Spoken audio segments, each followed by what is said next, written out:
Guys നമ്മൾ ഇവിടെ label വാങ്ങിക്കാനായിട്ട് വന്നേക്കാണ്. കുറെ ആപ്പിൾസിന്റെ ഫ്രൂട്ട്സിന്റെ മെക്ക. അപ്പൊ ഞാൻ അത് കാട്ടിത്തരാം കേട്ടോ. ഇത്ര ലേബൽ ഉണ്ടാവോ? ലേബലാ തീർന്നല്ലോ. തീർന്നാലൊക്കെ സൈൻ ചെയ്യേണ്ടി വരും. തീർന്നില്ലെങ്കിലും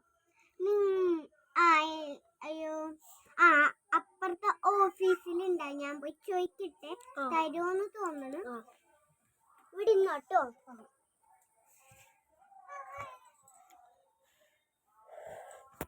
അപ്പൊ ഗൈസ് നമ്മള് ലേബലാണ് കേട്ടോ വാങ്ങിക്കാൻ വന്നേക്കുന്നത്. നിങ്ങൾക്ക് കാട്ടിത്തരാം. ഇങ്ങനത്തെ ലേബിൾസ് ആണ്. പൈസ ഒക്കെ എത്രയെന്ന് എനിക്കറിയണം, അവര് പറയും. നമ്മളിതേ ലേബലിന്റെ കടയുണ്ട്. കേൾക്കണുണ്ടോ? എന്താ വെച്ച്